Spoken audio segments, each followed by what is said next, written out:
Gracias, señora presidenta. Efectivamente, señor Lambán, cuando usted comparece después de ir a ver al presidente del Gobierno de España, yo me quedé con dos cuestiones fundamentales, que ayer usted volvió a ratificar: el compromiso de la convocatoria inminente de la bilateral, que se conoció unos días después, y un compromiso que, según usted le dijo el presidente del Gobierno de España, señor Sánchez, estaba dispuesto a prolongar la vida de la central. Yo me quedé con esos dos compromisos. Efectivamente, en esa misma comparecencia, usted nos dio la oportunidad a los grupos políticos de que le hiciéramos llegar qué asuntos considerábamos importantes, prioritarios para tratar en esa bilateral entre el Gobierno de Aragón y el Estado.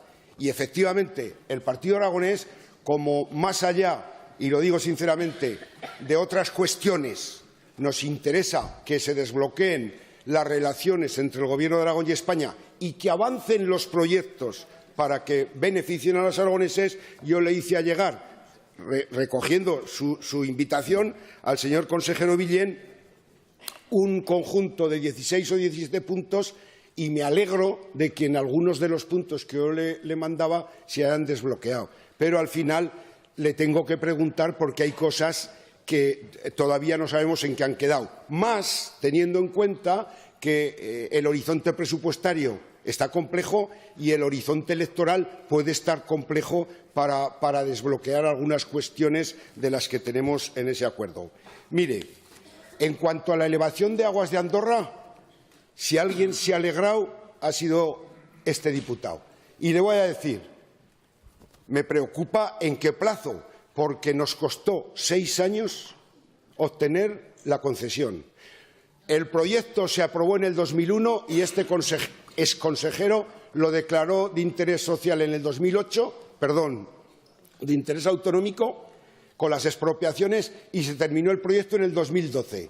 Si ahora Aquaes, que ya tiene el proyecto redactado, no lo ejecuta o tarda otros 8 o 10 años, pues mal habremos hecho con un proyecto que digo que se priorizó y cuyos 27 primeros millones, para algunos que no estaban aquí, salieron ya con ese horizonte de futuro del Plan Miner, señor Lambán. Por lo cual, ese proyecto es determinante. En cuanto al 108, ya se dijo la otra vez, ese grupo de trabajo. Ahora se ha comprometido otra vez a crear un grupo de trabajo. Creémoslo, analicemos a ver las posibilidades del acuerdo económico financiero con el Estado, pero creémoslo. Algunas cuestiones como la reforma de la ley de contratos, todo lo que se desbloquee para Aragón, o los 1,7 millones, o la ley de los temas de vivienda, perfecto. Pero hablaron, señor Lambán, hablaron de ese reglamento de organización y funcionamiento, porque, aunque no se reuniera la bilateral, cada 6 meses se podían poner los temas en común. Hablaron de la limpieza del cauce del Ebro y los planes de restitución. Hablaron de que quiten la chatarra ferroviaria que va a Teruel y que la cambie la Adif por trenes más dignos. Hablaron del patronato del archivo. Está la ministra, que además tiene una especial relación con Cataluña, la ministra Batet. Hablaron del retorno de los bienes.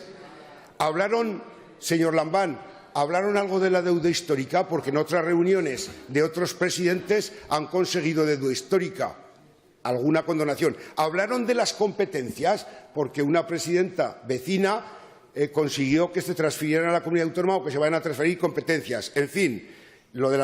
Y luego otro tema que es importante con el tema de la térmica ahora.